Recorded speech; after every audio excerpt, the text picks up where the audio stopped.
నన్ను బలపర్చు క్రీస్తు యందు నేను సమస్తము చేయగలను. దేవుడు మన పక్షమునుండగా మనకి విరోధి ఎవడు? Amen, amen. Thank you lord, thank you master. రండి వెళ్దాం యోహాను సువార్త 16వ అధ్యాయం. యోహాను సువార్త 16వ అధ్యాయం. చూడండి, యేసు ప్రభు వారు తన శిష్యులతో చాలా కీలకమైన విషయాలు చెప్తున్నారు.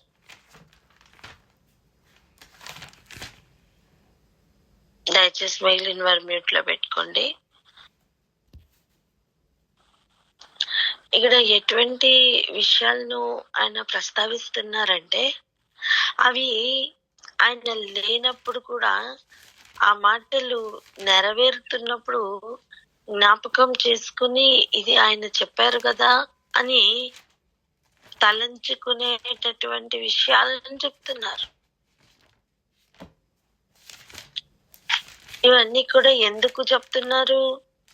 దాసులని పిలవక ఇక స్నేహితులని ఆయన పిలుచుచు ఆయన తండ్రి వద్ద వినిన సంగతులను చెప్పడానికి ఆయన పూనుకున్నారు కనుక.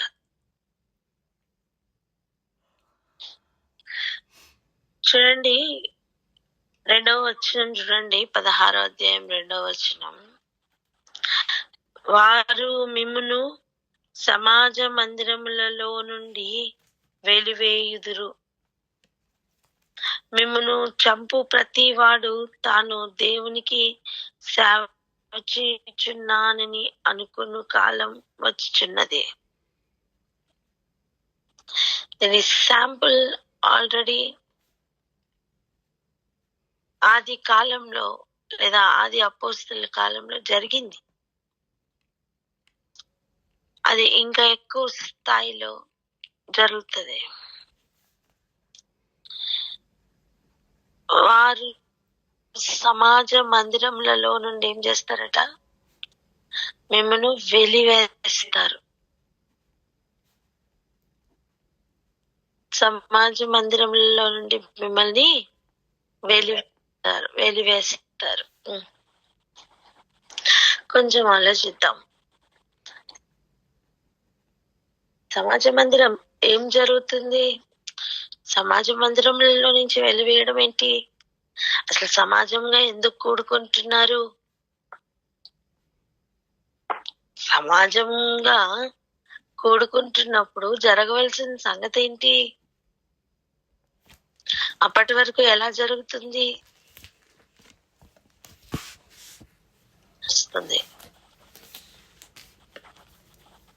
ఆ తర్వాత చంపే ప్రయత్నం, చంపుతూ కూడా నేను దేవునికి సేవ చేస్తున్నాను అనుకుంటున్న ఒక ఆలోచన. ఈరోజు సమాజ మందిరంలో నుండి వెలివేయడం గురించి కొంచెం ఆలోచన చేద్దాం. ఈ మాటలు అన్ని కూడా ముందుగానే ప్రభు చెప్పి ఉంచారు. నువ్వు సమాజ మందిరముల్లో ఓకే అనుకున్నట్టుగా ఉండలేవని అర్థం. ఈ మాటలు చాలా కఠినంగా అనిపించచ్చు, ఆశ్చర్యంగా అనిపించచ్చు, కానీ ఇది కఠినమైన మాటలు కాదు. ఇవే జరగబోతున్న మాటలు. ఆనాటికే సమాజ మందిరాల్లో భయంకరమైన వ్యతిరేకత స్టార్ట్ అయిపోయింది. యేసు ప్రభుని చూసిన కాలంలోనే చూడండి, ఆయన గురించిన వ్యతిరేకత సమాజ మందిరాల్లో స్టార్ట్ అయిపోయింది. అవునా కదా? చెప్పండి. ఆయన్ని చంపారు అదే సమాజ మందిరాల్లో. వాక్యమైన వాడు శరీరధారి అయి వచ్చినప్పుడు ఆయన ఎదుర్కొన్న మాక్సిమం అపోజిషన్ ఎక్కడి నుంచైనా ఉందా అంటే అది సమాజ మందిరాల్లో నుంచే ఎదుర్కొన్నారు. కాదు అని చెప్పగలరా?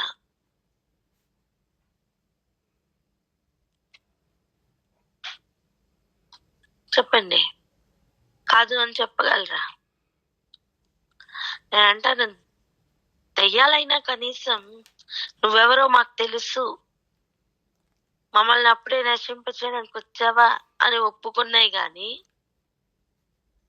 సమాజ మందిరాల్లో ఉన్న పెద్దలు కావచ్చు, గొప్పవారు కావచ్చు, ధర్మశాస్త్రమును హ్యాండిల్ చేస్తున్న వారు కావచ్చు, వారు ఇచ్చిన అపోజిషన్ ఇంత అంతా కాదు.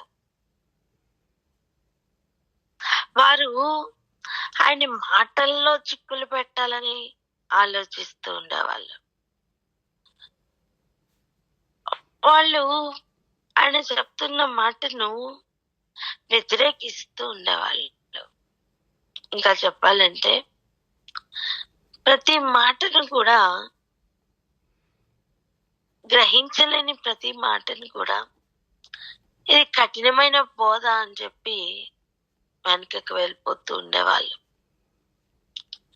వెళ్ళి ఇక ఈయన ఎలా సంహరించాలి అని విశ్వ ప్రయత్నాల కోసం సమాజంగా కూడుతూ ఉండేవాళ్ళు.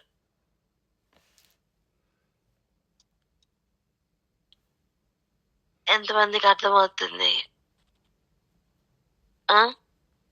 ఎందుకంటే యేసు ప్రభు క్లియర్ గా చెప్తున్నమాట, దాసుడు తన యజమానుని కంటే గొప్పవాడు కాడు. 15:20 చూడండి, దాసుడు తన యజమానుని కంటే గొప్పవాడు కాడని మీతో చెప్పిన మాట జ్ఞాపకం చేసుకోండి. లోకులు నన్ను హింసించిన ఎడల మిమ్మల్ని కూడా హింసింతురు. నన్ను హింసించారు, మిమ్మల్ని హింసించరు అంటున్నారా? చెప్పండి.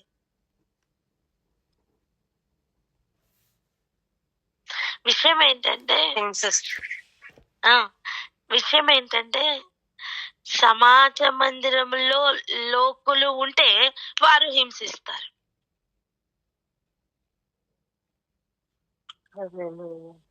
హల్లెలూయా. ఎంతమందికి అర్థమవుతుంది? లోకమును అనుసరించు వారు, లోకమును అనుసరిస్తూ లోక మర్యాద చొప్పున నడుస్తున్న వారు, ఇదే మర్యాద అని చెప్పిన వారు, వారు చేస్తున్న కార్యం ఏంటో తెలుసా? యేసు ప్రభుని హింసించిన అదే అనుభవం ఆయనలో నిజముగా నడుస్తున్న వారిని కూడా హింసిస్తారు.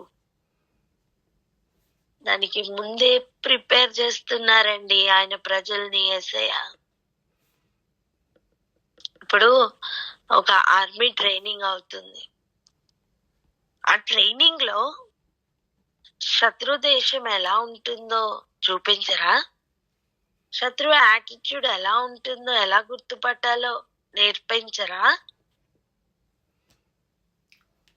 చెప్పండి.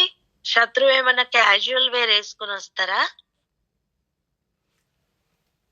యుద్ధం జరుగుతున్న సమయం శత్రు దేశాలకి ఆర్మీ డ్రెస్ ఉండదా?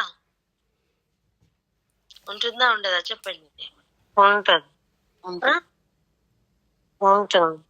వాళ్ళేం క్యాజువల్ గా ఉండరు. వాళ్ళు కూడా ఒక ప్రిపరేషన్ లో ఉంటారు.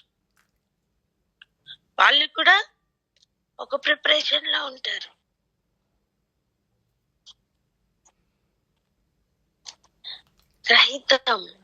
ఇలాగే ఒకసారి ప్రార్థన చేద్దాం. అసలు యేసు ప్రభు వారు ఆ రోజు తన శిష్యుల్ని ఎలా ప్రిపేర్ చేస్తున్నారో, ఆ రోజు ఆ విషయాలు వాళ్ళకి ఎంతగా అర్థమయ్యాయో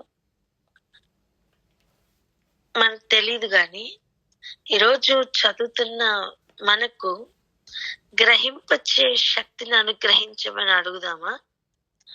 ఎందుకంటే ఆయన చెప్పిన విషయాలు మనం గ్రహించకపోతే మనం ముందుకు కదలలేం. ఇది ఎందుకు ఇలా జరుగుతుంది అని ఒక పాయింట్ లో మనం ఆగిపోతాం. కనుక ప్రార్థనా పూర్వకంగా ముందుకు వెళ్దాం. గ్రహింపచే శక్తిని అధికముగా దయచేయమని అడుగుదాం. ప్రార్థన ఎవరైనా అందుకోండి.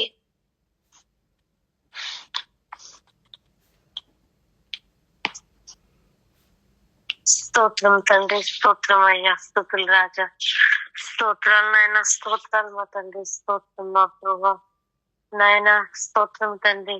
మేము అభ్యంతర పడాలని కాకుండా ప్రభా నాయన, మీరు అక్కడ కొరకైనటువంటి సిద్ధపాటు కొరకు ప్రభా నాయన, మీరు చెప్తున్నటువంటి ఈ వాక్య భాగములు ప్రభా నాయన, స్తోత్రం తండ్రి, స్తోత్రం అయ్యా నాయన. మేము గ్రహించుటకు ప్రభా నాయన, అట్టి రీతిగా ప్రభా నాయన గ్రహించి ప్రభా నాయన సిద్ధపడటానికి ప్రభా నాయన మీరు మమ్మల్ని ప్రిపేర్ చేస్తున్నారు ప్రభా. అందుని బట్టి మీకు వందనాలు ప్రభా, స్తుతులు రాజా, స్తోత్రాలు నాయన, స్తోత్రాలు మా తండ్రి. ఈ మాటల వెనకాల ఉన్నటువంటి ఆత్మీయ అర్థం ప్రభా నాయన, స్తోత్రం తండ్రి. మీరు తెలియజేస్తుండగా తండ్రి ప్రభా నాయన, మీరు వివరించి చెప్తుండగా తండ్రి ప్రభా నాయన, అది మాకు నాయన మా జ్ఞానంకైతే అందదు కానీ ప్రభా నాయన, మీరు వివరించి నాయన ఈ దినమందు మీరు మాట్లాడుచుండగా ప్రభా నాయన విని అర్థం చేసుకుని ప్రభా నాయన అట్టి రీతిగా ప్రభా నాయన, మరి ఏ రీతిగా నాయన స్పిరిచువల్ వార్ఫేర్ కొరకు ప్రభా నాయన ఆ యూనిఫామ్ వేసుకోవాలో ప్రభా నాయన, స్తోత్రం తండ్రి. ఏ ఆయుధమును ఎలాగ ధరించాలో ప్రభా నాయన మీరు మమ్మల్ని ప్రిపేర్ చేస్తున్నటువంటి విధానం కొరకు వందనాలు ప్రభా నాయన. ఈ ఆర్మీ ట్రైనింగ్ క్యాంప్ లో ప్రభా నాయన మేము ప్రభా నాయన, స్తోత్రం తండ్రి, సిద్ధపడుతుండగా ప్రభా నాయన సిద్ధమవటానికి కావలసినటువంటి సబ్మిషన్ ప్రభా నాయన మీరే మా అందరికి అనుగ్రహించండి తండ్రి నాయన. గ్రహింప శక్తిని అనుగ్రహించండి తండ్రి, గ్రహింప జ్ఞానమును దయచేయండి తండ్రి. మీ అందు భయభక్తులు కలిగి ఉండటం జ్ఞానానికి మూలం అంటున్నావు కదా నాయన తండ్రి ప్రభా. అట్టి భయమును ప్రభా నాయన మా ప్రతి ఒక్కరి మీదకి రానిమ్మని అడుగుచున్నామయ్యా. సహాయమును దయచేయమని ప్రభా, స్తోత్రం తండ్రి, స్తోత్రం అయ్యా, స్తోత్రం తండ్రి నాయన. ఏ సమయం అందైనా ప్రభా నాయన ఇట్టి ఆత్మీయ పోరాటం చేయగలిగినటువంటి శక్తియుక్తులను ప్రభా నాయన మీరే మా అందరికి అనుగ్రహించమని, జ్ఞానమును దయచేయమని యేసే పరిశుద్ధ నామములో ప్రార్థించి వేడుకొని పొంది ఉన్నాం మా ప్రియ పరలోక తండ్రి. ఆమేన్, ఆమేన్, ఆమేన్. అందరు బిగ్గరగా చెప్దాం ఆమేన్ అని. దయచేసి నిద్రమత్తు రానివ్వకండి. ఎక్కడ కూడా నిద్ర అనే దాన్ని ఎంటర్టైన్ చేయొద్దు. నిద్రపోతున్న స్థలాలను విడిచిపెట్టి ప్రార్థించడానికి మిమ్మల్ని మీరు సెపరేట్ చేసుకోండి. ఇప్పుడు చూడండి, సమాజంగా కూడద్దని ఏమైనా ప్రభు చెప్తున్నారా? ఇప్పుడు మిమ్మల్ని సమాజ మందిరములో నుండి వెలివేస్తారు అని చెప్పారు కాబట్టి ఇక దాని అర్థం సమాజంగా కూడద్దు అనా, కలవద్దు అనా? చెప్పండి. కాదట. మనకి అందరికి చాలా బాగా తెలిసిన వాక్య భాగం ఒకసారి చూడండి. హెబ్రీ పత్రికలో 24వ వచనం, 10వ అధ్యాయం 24వ వచనం ఒకసారి చూడండి. కొందరు మానుకొనుచున్నట్టుగా సమాజంగా కూడుట మానక. సమాజంగా కూడుట మానమన్నారా, మానద్దన్నారా?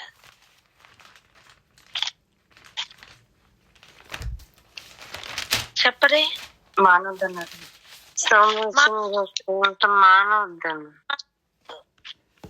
మానద్దు గాని ఏం చెయ్యాలి?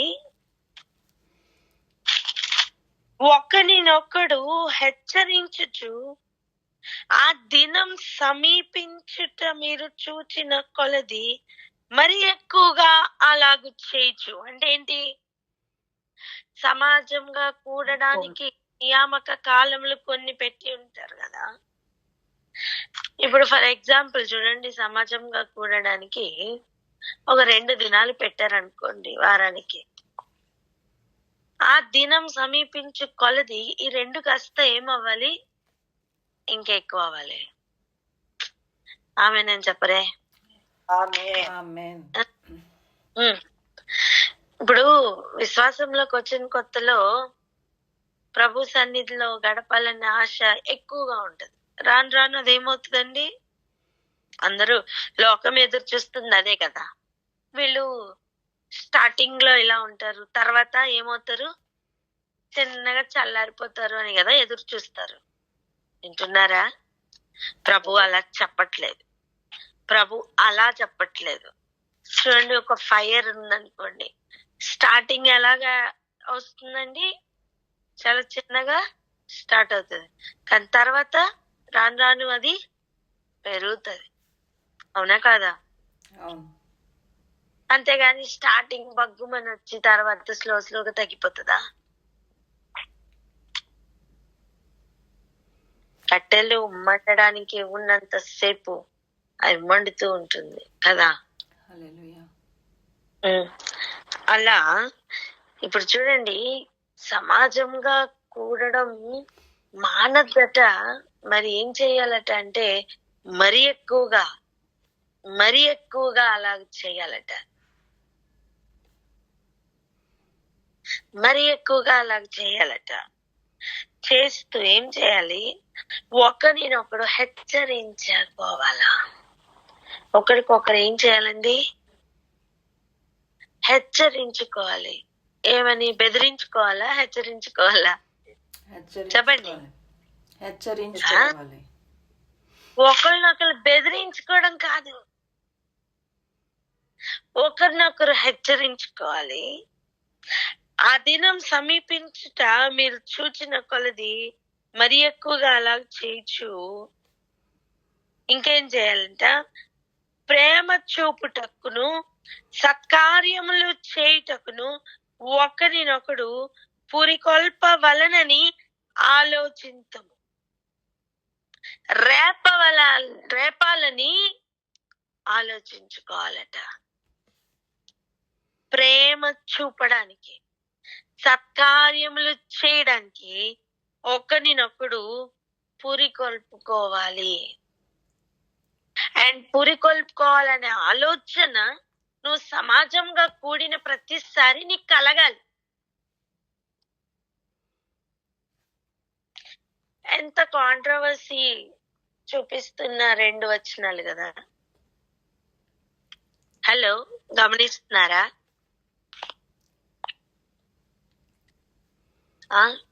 నేనంటాను, ఒక సమాజం లోకులు కూడుతున్న సమాజం అయితే, ఈ మరి ఎక్కువగా కూడమని చెప్తున్న సమాజం ఆయన ఈ ఏర్పాటులో ఉన్నవారు కూడుతున్న సమాజం.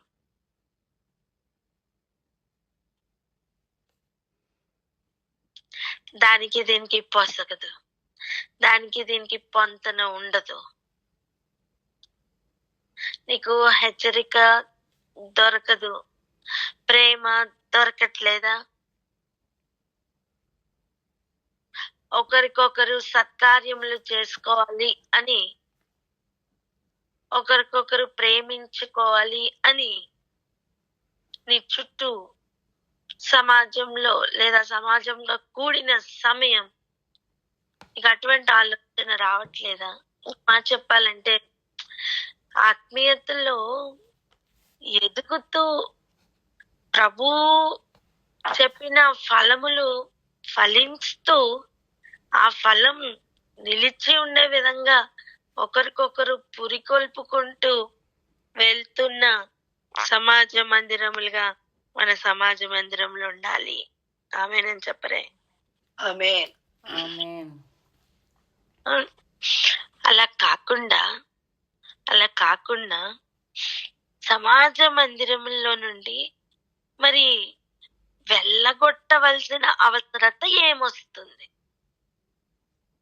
గమనిస్తున్నారా? సమాజంగా కూడవలసిన సమయం, యేసు ప్రభు వారు చెప్పిన కార్యాలు జరగట్లేదు అంటే ఆ ఏరియాలో ఆయన వాక్యము నెరవేరుస్తున్న వారికి, ఆయన వాక్యము నెరవేర్చని వారికి పొత్తగదు. ఇంకొక మాట చెప్పన, లోకంను అనుసరిస్తున్న వారు లోక మర్యాదను అనుసరించలేకుండా ఉన్న వారికి మధ్యన ఒక వైరం పుడుతుంది.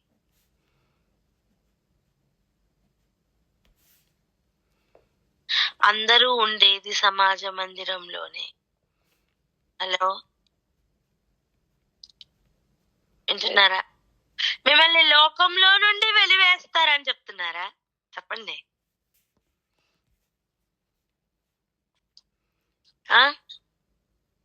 లోకంలో నుండి వెలివేస్తారని చెప్తున్నారా? చెప్పరే.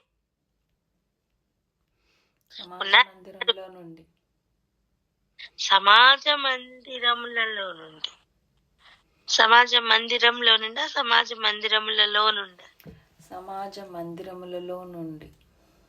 అది సమాజ మందిరములలో నుండి మిమ్మును వెలివేయుదురు.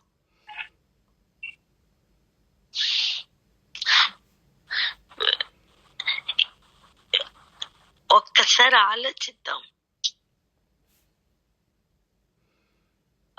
ఆలోచిద్దాం అని చెప్పిన విషయాలు ఎంత కఠినంగా ఉంటాయో ఒకసారి ఆలోచిద్దాం. నీవు సమాజంగా కూడినప్పుడు నీకు ఆ దినం సమీపిస్తున్నది అనే స్పృహ ఎక్కువ అవ్వాలి. ఆ దినం కొరకైన సిద్ధపాటు ఎక్కువ అవ్వాలి. ఆ దినం కొరకు ప్రిపరేషన్ ఎక్కువ అవ్వాలి నానా. దాని కొరకు ఎలా తయారవ్వాలంటే, నువ్వు ఒకరికొకడు ప్రేమ చూపించుకుంటున్న దానిలో నువ్వు ఎదగాలి. ఒకరినొకడు ద్వేషించుటలో ఎదగద్దు.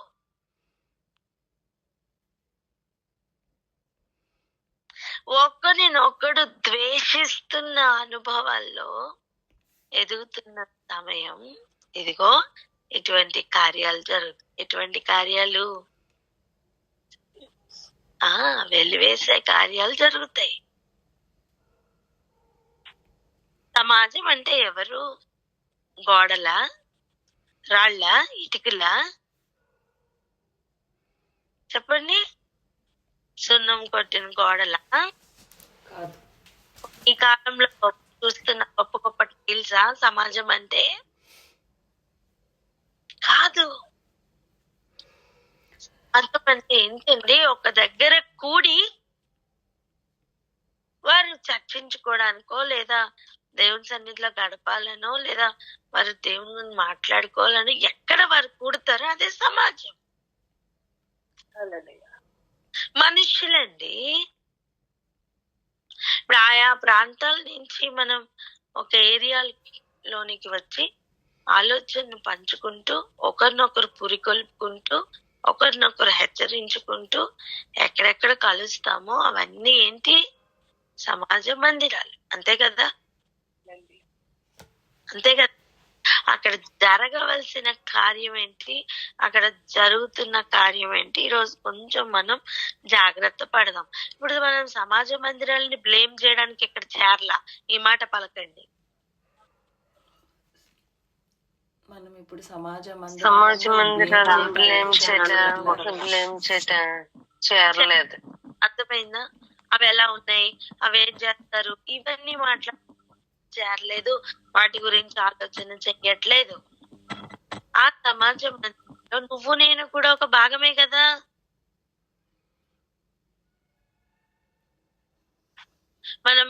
మనం సమాజంగా ఎక్కడ కూడట్లేదా? చెప్పండి. కూడుతున్నామా లేదా? వెళ్తున్నామా లేదా? మనం వెళ్తున్నాం. సో వ్యక్తిగతంగా మన ప్రవర్తనని ఈ రోజు సరి చేసుకుందాం. ఆమేనని చెప్పరే. ఈ రోజు మనకు ముందున్న ప్రశ్న ఏంటి తెలుసా? మనం లోకుల వలె బ్రతుకుతున్నామా? మనం దేవునిలో నిజముగా, వాక్యంలో నిజముగా వాక్య సంబంధులుగా బ్రతుకుతున్నామా? ఇది మన ముందున్న ప్రశ్న. లోక సంబంధులు, వాక్య సంబంధులు. చెప్పండి అన్నమాట. లోక సంబంధులు, వాక్య సంబంధులు. ఈ రోజు టైటిల్ కూడా అదే పెట్టండి. ఏంటి? లోక సంబంధులు, వాక్య సంబంధులు. అర్థమైందా? లోక సంబంధులు లోకంతో స్నేహం చేస్తారు, వాక్య సంబంధులు వాక్యంతో స్నేహం చేస్తారు. ఆమేన్ చెప్పలేకపోయారే. వాక్యం గ్రహించినప్పుడు ఒకరు ఆమేన్ అని చెప్పాల్సిన అవసరం లేదండి.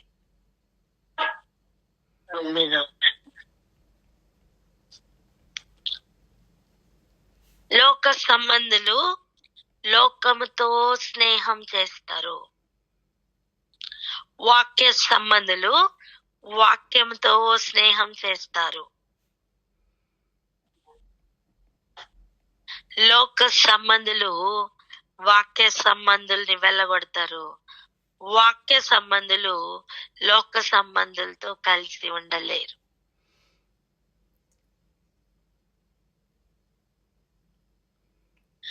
లోకంలో కూడా ఒక మాట ఉంది, ఏగుటి పక్షులు ఏంటంటే ఏగుటి పక్షులు ఒక పక్షి ఎలకల మందలో ఉండగలదా?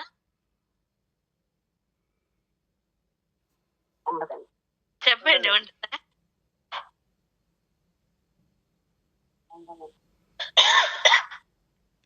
ఉండలేదు కదా. అలా అనేక జాతుల వారు ఒక దగ్గరే ఉన్నా సరే సమాజ మందిరంలో జరుగుతున్న కార్యం ఏంటి అంటే అనేక మనస్తత్వాలు కలిగిన వారు ఒక దగ్గరకు వస్తారు. అనేక డినామినేషన్స్ నుంచి లేకపోతే అనేక పద్ధతులను అనుసరిస్తున్న వారు ఒక దగ్గరకు వస్తారు, ఒక సమాజంగా కూడతారు. కానీ అక్కడ వాక్య సంబంధులుగా ఉన్నప్పుడు వాక్యమును బట్టి ఒక ఐక్యత ఏర్పడుతుంది. అక్కడ ప్రధానముగా ఉండే విషయం వాక్యం. లోక సంబంధులుగా ఉన్నప్పుడు అక్కడ ప్రధానంగా నడిపిస్తున్న డ్రైవింగ్ ఫోర్స్ ఏంటంటే లోకం. ప్లీజ్ అర్థం చేసుకుందాం. ఇప్పుడు ఒక వ్యక్తికి ఒక ఇద్దరు శత్రువులు ఉన్నారు, ఒకరికొకరు తెలియదు, కానీ వారందరూ కలుసుకున్నప్పుడు ఎవరిద్దరు ఒకటవుతారు తెలుసా? ఈ శత్రువులు ఇద్దరు ఒకటవుతారు. అవునా కాదా? ఆ శత్రువులు ఇద్దరికి ఉన్న ప్రధాన మూలం ఏంటి? వాళ్ళిద్దరూ ఒకటవడానికి ప్రధాన కారణం ఏంటి? ఈ వ్యక్తి మీద ఉన్న శత్రుత్వం. ఇంకొక యాంగిల్లో చెప్తాను. ఒక వ్యక్తి ఒక ఇద్దరి దగ్గర అప్పు తీసుకున్నాడు అనుకోండి, ఇవ్వడం మానేశాడు, అప్పు కట్టడం మానేశాడు. అప్పులు వాళ్ళిద్దరు ఇచ్చిన వాళ్ళిద్దరు కలుసుకున్నారు అనుకోండి, ఇప్పుడు తీసుకున్న వ్యక్తితో వాళ్ళు హ్యాపీగా ఉండగలుగుతారా? ఇచ్చిన వారిద్దరు కలుసుకున్నప్పుడు వారిద్దరి మధ్యలో ఒక ఐక్యత ఏర్పడుతుందా? ఇచ్చిన వాళ్ళిద్దరి మధ్యలో ఇచ్చిన వాళ్ళిద్దరిలో ఒక అప్పు ఇచ్చిన వాళ్ళ ఇద్దరిలో కూడా ఒక తెలియని ఒక ఐక్యత ఏర్పడుతుంది. ఇది దేనిని బట్టి ఏర్పడింది? ఆ అప్పును బట్టి. అక్కడ మూలం ఏమై ఉంది? అప్పు. వింటున్నారా? గ్రహిస్తున్నారా? ఆ? కారణం, ఆ మూల కారణం ఏమైంది? అప్పు. అప్పు. వాళ్ళు ఇచ్చిన అప్పు అండ్ వాళ్ళు పొందుకుంటున్న శ్రమ ఏది? మళ్ళీ తిరిగి కట్టలేదనే ఒక బాధ. దాని వలన వీళ్ళు ఐక్యమవుతున్నారు. వాళ్ళిద్దరు ఇప్పుడు కలుస్తారనమాట. అలా నువ్వు ఇంకొక వ్యక్తితో కలవడానికి గల మూల కారణం ఏంటి? ఈరోజు గుర్తుపట్టు. ఈ మార్పు మొదటిగా మనలో నుంచి రావాలి. వ్యక్తిగతంగా మనలో నుంచి రావాలి. ఎవరో మారడం కాదు, మనం మారాలి. చెప్పండి. ఎవరో మారటం కాదు, మనం మారాలి. నువ్వు ఇంకొక వ్యక్తితో ఉండడానికి లేదా ఇంకొక వ్యక్తితో కలిసి ఉండడానికి నీకు లోపల ఉన్న మూల కారణం ఏంటి? ఈరోజు అది గుర్తుపట్టు. నువ్వు ఇంకో వ్యక్తితో పొసగడానికి కానీ, ఇంకొక వ్యక్తితో వైరం కలిగి ఉండడానికి కానీ నీకున్న ముఖ్య మూల కారణం ఏంటి? నువ్వు సమాజం దాకా వెళ్ళొద్దు. ఈరోజు వ్యక్తిగతంగా ఆలోచన చెయ్యి. పలానా వ్యక్తితో ఇంకొక వ్యక్తితో ప్రేమ కలిగి ఉండడానికి గల ముఖ్యమైన కారణం వాక్యమై ఉండాలి. దాని యొక్క మూలం వాక్యమై ఉండాలి. హలో, అర్థమవుతుందండి? అర్థమవుతుంది. ఒకసారి మ్యూట్ తీసి అంటాం. హల్లెలూయా. హల్లెలూయా.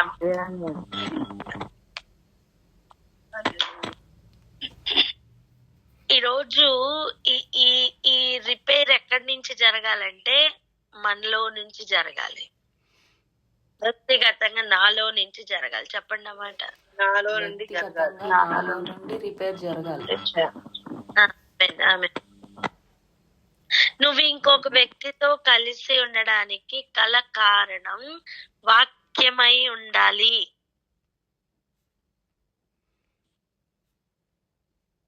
అది కాకుండా దానికి మూల కారణం లోకమై ఉందా? ఆ రిలేషన్ వాక్య సంబంధులకి విరోధంగా మారిపోతుంది.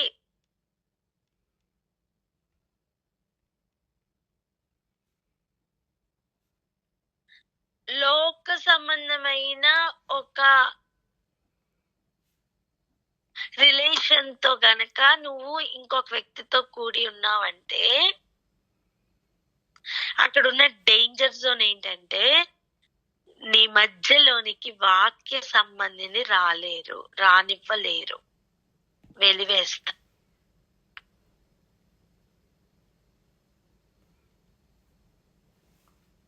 ఈ వెలివేయడం అనేది కేవలం సమాజ మందిరంలో లేదా ఒక గుంపుగా ఉన్న ఏరియాలో మాత్రమే జరుగుతుందని కాదు. ఈ ప్రాసెస్ ఎక్కడ స్టార్ట్ అవుతుందంటే వ్యక్తిగతంగా మనలో నుంచే స్టార్ట్ అవుతుంది. వ్యక్తిగతంగా ఒక్కొక్కరిలో నుంచే స్టార్ట్ అవుతుంది. ఆ తర్వాత ఆ సెగ సమాజ మందిరం దాకా లేదా అందరూ గుంపు కూడిన దాకా ఆ సెగ చేరుతుంది అన్నమాట. చూడండి, ఒక గిన్నెలో నువ్వు కొన్ని గింజల్ని వేపుతున్నావు అనుకో, ఆ సెగ, ఆ వేడి రాను రాను ఉన్న వాటన్నిటికీ వ్యాపిస్తుందా లేదా? ముందు సెగ ఎవరికి తగులుతుంది? ఆ పెనంలో ఎవరు దగ్గరగా ఉంటారో అగ్నికి వాళ్ళకి తగులుతుంది. అవునా? కలుపుతూ ఉన్న కొద్దీ అదే వేడి అన్నిటికీ వ్యాపిస్తుంది, అన్ని గింజలకి వ్యాపిస్తుంది. కలపకపోతే ఏమవుతుంది? అన్నిటికీ వ్యాపించదు. ఆ ఫస్ట్ సెగ ఏదైతే పొందుకుందో అది మాడిపోవడం స్టార్ట్ అవుతుంది, అంతే కదా? కానీ నువ్వు కలుపుతూ ఉన్నప్పుడు ఏమవుతుంది? అన్ని సమంగా ఆ సెగని షేర్ చేసుకుంటాయి. చెప్పండి. అన్ని సమంగా ఆ సెగను షేర్ చేసుకుంటాయి. అర్థమైందా? సమాజంగా కూడుతున్నప్పుడు ఆ సెగ అలా షేర్ అవుతుంది అన్నమాట. ఆమేన్. విషయం ఏంటంటే నువ్వు వాక్య సంబంధిగా ఉన్నప్పుడు నువ్వు ఒక అగ్నితో నింపబడి నువ్వు ఆ వాక్యంలో ఉన్న అగ్ని లేదా ఆ వాక్యంలో ఉన్న ఆ సత్యం, ఆ సర్వ సత్యం నిన్ను నిన్ను పూర్తిగా టేక్ ఓవర్ చేసుకుంటూ ఉంటుంది. నీ లోపల టెక్స్చర్ మారుతూ ఉంటుంది. నీ లోపల కొన్ని మార్పులు కలుగుతూ ఉంటాయి. చూడండి, వాక్యమైన యేసయ్య ఒకనాడు ఎమ్మాయి మార్గంలో వెళ్తున్న వాళ్ళతో మాట్లాడినప్పుడు వాళ్ళు అనుభవించిన అనుభవం ఏంటి? ఆయన మాట్లాడుతున్నప్పుడు మన హృదయాలు మండలేదా?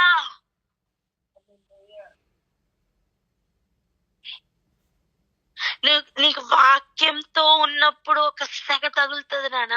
నీకు లోకంతో ఉన్నప్పుడు కూడా ఒక సెగ తగులుతుంది. హలో, ఏది లేకుండా ఎవరు ఉండము. ప్రతి ఒక్కరు జీవంతో ఉన్న ప్రతి ఒక్కళ్ళకి కూడా ఏదో ఒక సెగ అయితే ఖచ్చితంగా తగులుతుంది. ప్రాబ్లం ఏంటంటే ఈ రెండు పొసగవు. ఎక్కడున్నావు అనేది సమస్య కాదు. ఇది వ్యక్తిగతంగా ప్రశ్నించుకోవాల్సిన దినం. ఇది వ్యక్తిగతంగా పరిశీలించుకోవడానికి దేవుడు ఒక అవకాశం ఇస్తున్నారు మనకి. నువ్వు ఏ సెగతో నింపబడుతున్నావు? నువ్వు ఏ సెగతో మండుతున్నావు? నువ్వు వాక్య సంబంధిగా వాక్యం యొక్క సెగ నీకు తగులుతుందా? అయితే నువ్వు ఖచ్చితంగా బర్న్ అవుతావు. ఒక్కొక్క మాట నిన్ను బర్న్ చేస్తుంది. ఎట్లా తెలుసా? ఎట్లా మండిస్తుందో తెలుసా?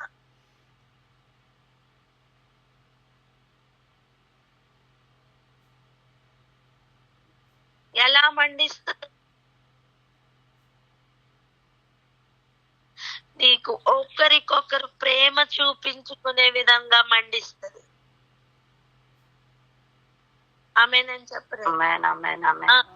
అలా కాకుండా మనం లోకం యొక్క సెగతో మండుతూ ఉంటే మనం ఒకరినొకరు ద్వేషించుకునే విధంగా ఆ సెగ తగులుతూ ఉంటుంది. ఇది ఎక్కడికి వ్యాపిస్తుంది? మనం సమాజంగా కూడిన ఏరియా దాకా వ్యాపిస్తుంది.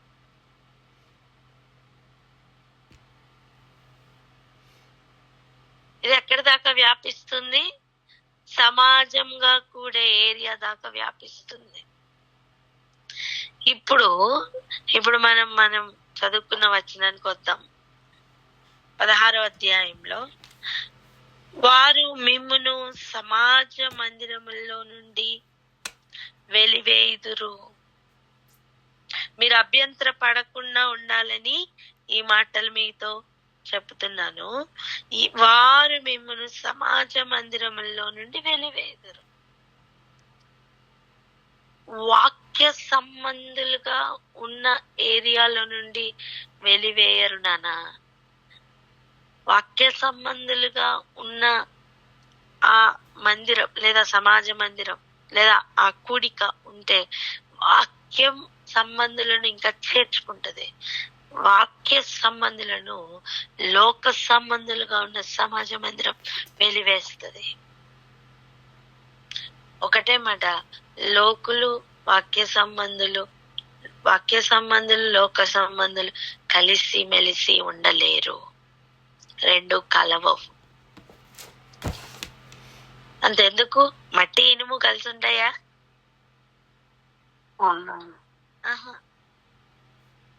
మట్టి కలుస్తాయి, ఇనుము కలుస్తాయి. మట్టి ఇనుము ఎంత కలిసి ఉన్నామన్నా వేర్పాటు ఉంటది.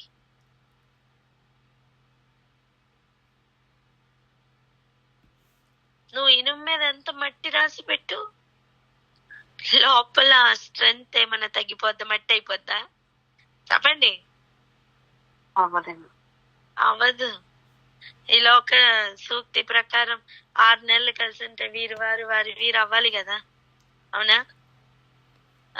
ఒక 6 నెలలు మట్టిని ఇనుముని ఒక దగ్గర పెడదాం. ఇనుము మట్టి అయిపోయి మట్టి ఇనుము అయిపోద్దా? చెప్పండి. 1 సంవత్సరం 2 సంవత్సరాలు పోనీ మన జీవిత కాలం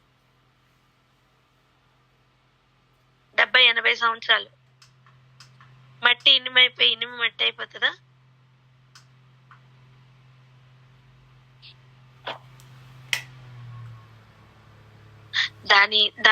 దాని లెక్క వేరు, దీని లెక్క వేరు.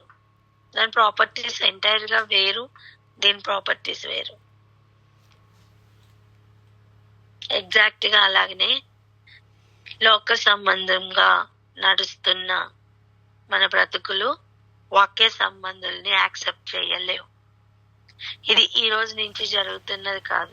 మనం ఎప్పుడూ చెప్పుకుంటున్న విధంగా అంగీకరింపబడిన వారు అంగీకరింపబడని వారికి ఎప్పుడూ ఒక వైరం ఉంటుంది. ఇప్పుడు గమనించండి, ఇటువంటి సమాజ మందిరముల్లో నుండి మిమ్మల్ని వెలివేస్తారు. అప్పుడు మీరేం చేయాలి? ఈ మాటల్ని జ్ఞాపకం చేసుకోవాలి.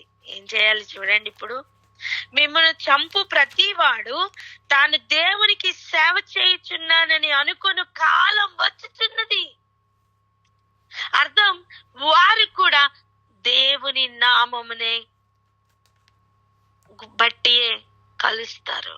కానీ 3వ వచనం, వారు తండ్రిని నన్నును తెలుసుకొనలేదు గనుక ఇలాగు చేయుదురు.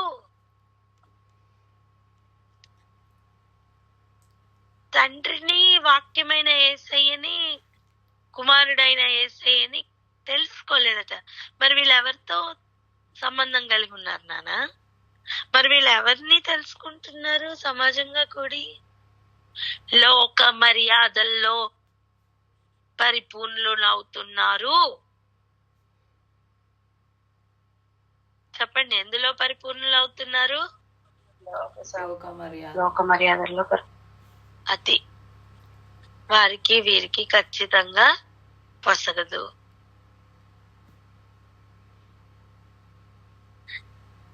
ఒక్కొక్కరి మైండ్ ని ప్రిపేర్ చేసుకుందాం.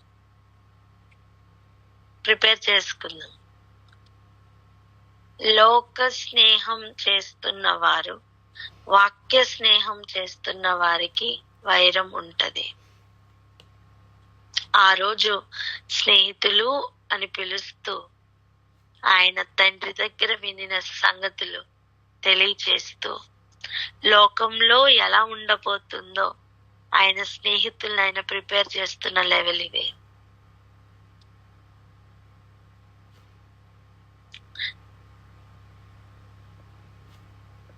నువ్వు లోక మర్యాదలను అనుసరిస్తూ వెళ్తున్నంత కాలం నీకు ఏ ఇష్యూ ఉండదు, ఏ ప్రాబ్లం ఉండదు. కానీ నీకు వాక్యపు సెగ తగిలిందా?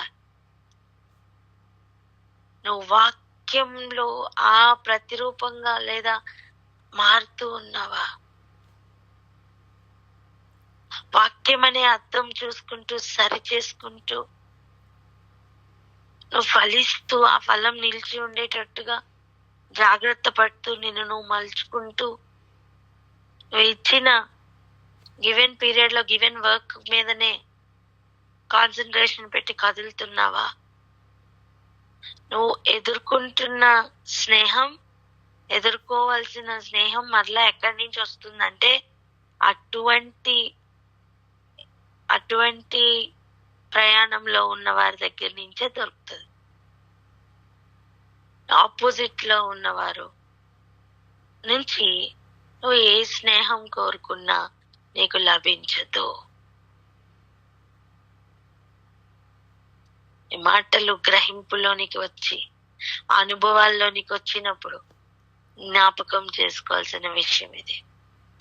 ఇది ఎందుకు ఇలా జరుగుతుంది అని కలవరపడకూడదు గనుక ముందే చెప్తున్నారు, ప్రిపేర్ చేస్తున్నారు. ఆ రోజు ఆయన శిష్యుల్ని అలా ప్రిపేర్ చేశారు, ఆయన స్నేహితుల్ని అలా ప్రిపేర్ చేశారు. ఇదిగో ఈ రోజు కూడా ఆ ప్రిపరేషన్ లో పాలిభాగస్తులుగా చేస్తున్నారు. అవును, ఆయన మైండ్ ని ప్రిపేర్ చేస్తున్నారు. ఏం జరుగుతుందో గుర్తుపట్టడానికి, ఏం జరిగిందో గుర్తుపట్టడానికి, రానున్న కాలంలో ఏం జరగబోతుందో కూడా గుర్తుపట్టడానికి, గ్రహించడానికి ఈ రోజు ఈ మాటల్ని మన కొరకు రాయించి వివరిస్తున్నారు. హల్లెలూయా.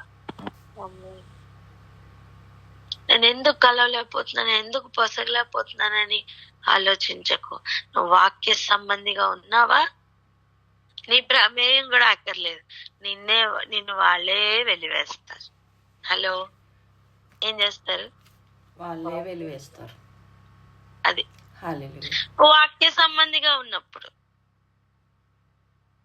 నువ్వు కలిసిపోయినప్పుడు ఏ ప్రాబ్లం ఉండదు. నాకు గ్రహించి ప్రార్థనలోకి వెళ్దాం. ఫస్ట్ మైండ్ ప్రిపేర్ చేసుకుందాం. ఈరోజు ఒకటే ప్రశ్న మన ముందుంది, నేను ఎలా ఉన్నాను? నేను వాక్య ప్రకారం నడుస్తున్నానా లేదా అని చెక్ చేసుకుందాం. వాక్యం అనే విత్తనం నా హృదయంలో నాటబడిన తర్వాత ఆ విత్తనం యొక్క పోలికలే నాలో నుంచి బయటికి రావాలి.